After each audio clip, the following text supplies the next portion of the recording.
February 25th. In the Winter War, Soviet planes bombed the Finnish base at Viborg, one of the most important in the country.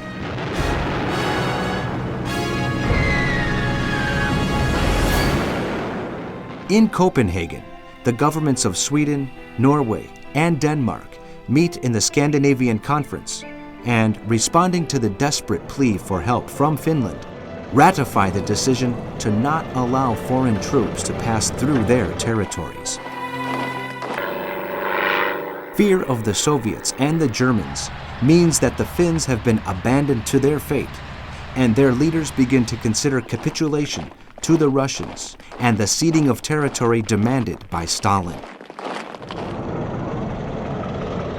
In Britain, the RAF begins its biggest campaign so far of dropping leaflets on large German cities and those in the occupied areas. For 6 days, British planes cover the skies of Berlin, Kiel, Cologne, Hamburg, Bremen, Lübeck, Prague, and other cities with paper.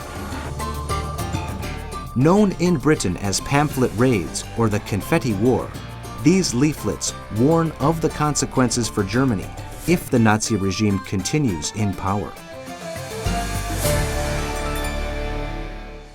In the Sea War, the Royal Navy destroyers Imogen, Inglefield, and Escort, supported by the submarine Narwhal, pursue and sink U-63, commanded by Gunther Lawrence to the northwest of Scotland, when it tries to attack a convoy. One of the crew members dies, and the others are picked up by the British ships. Monday, February 26th. The Finnish army is unable to hold off the Soviet onslaught on the intermediate line, and Marshal Mannerheim orders a withdrawal to the last line of defense.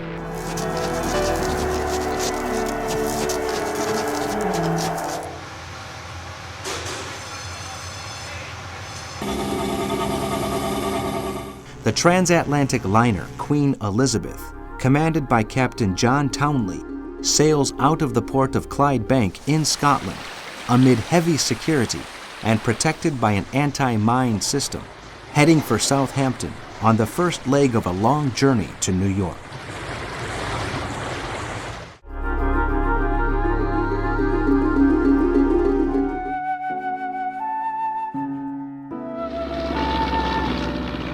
The inhabitants of Paris watch a squadron of German reconnaissance planes fly over the city.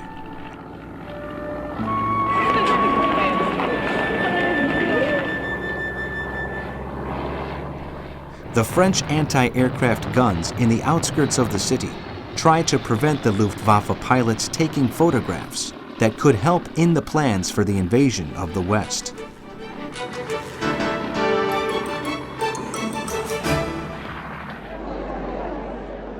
On his visit to Europe for talks with European leaders, the American Secretary of State Sumner Welles meets with Mussolini in Italy to analyze the current situation on the continent.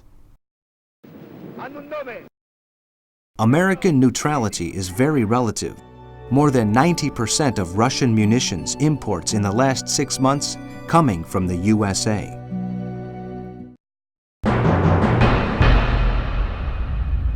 Tuesday, February 27th.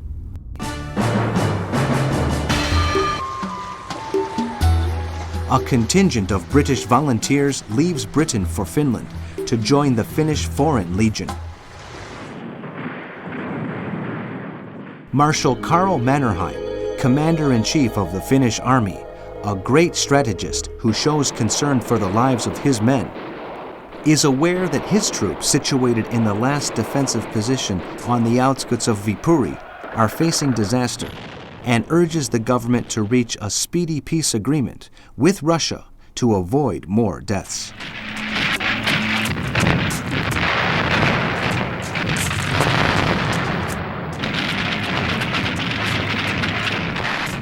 Among the Finnish soldiers is Simo Häyhä, considered the greatest sniper in history.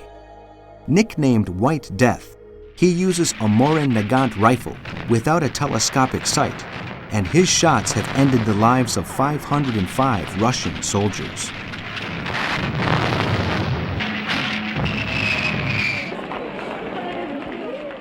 In Moscow, a new edition of the great Soviet educationalist Anton Makarenko's parents' book, Kniga для родителей, appears. Makarenko was greatly admired by Stalin.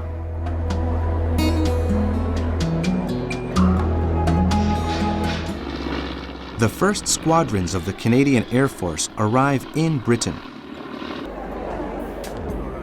Meanwhile, Poles that have managed to escape their country and reach Paris and London bring stories of the mass executions being carried out in the towns and cities of Poland by German and Russian soldiers.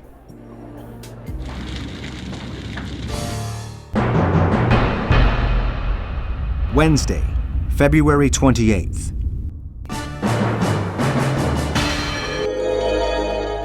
Hitler meets in the Chancellery with Franz Selter, the labor minister, and Hermann Göring to discuss the management of human resources at the disposition of the Third Reich, both in Germany and in the occupied territories.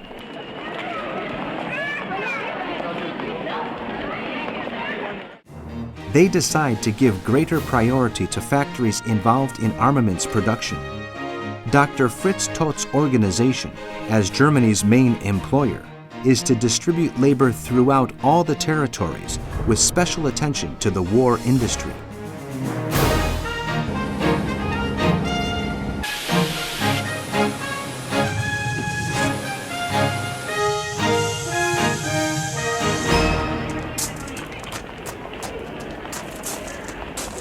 The Nazi leader believes that those German workers who have been in the Hitler Youth and done labor service are more likely to act like soldiers of industry.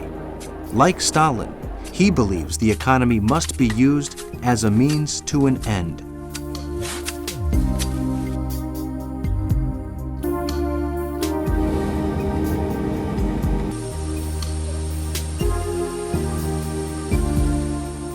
At the end of the meeting, the Nazi leader admits he has hopes of a quick victory in the West, which will give the Third Reich the economic capacity to confront its greatest enemy, the Soviet Union.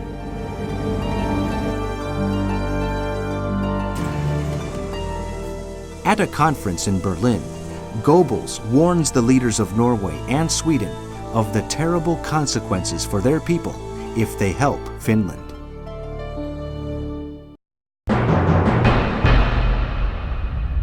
Thursday, February 29th. In the Soviet-Finnish War, the Red Army, having broken through the Mannerheim defensive line, begins a heavy offensive against the area of Viipuri.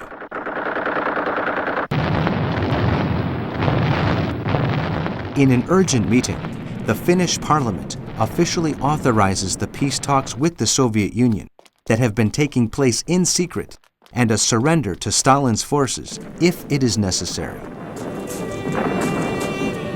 But first, they informed the governments of France and Britain of the decision in the hope that they fulfill their promises to help.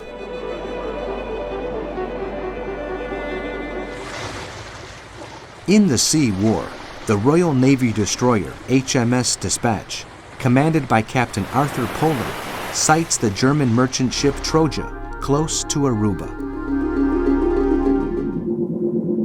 When it pursues the merchantmen in order to detain it, the German crew sink the ship to avoid it being captured. Meanwhile, U-20, commanded by Harald von Klott, sinks the Italian ship Maria Rosa. The head of the U-boat Waffe, Karl Donitz, informs the Naval War General Staff of the balance of losses caused by the enemy in the submarine war since the start of the year. The U-boats have sunk 107 merchant ships. For his part, Hitler tells the High Command that when they speak or write about the conflict, they should refer to the British campaign or the War of German Liberation, but never the Second World War.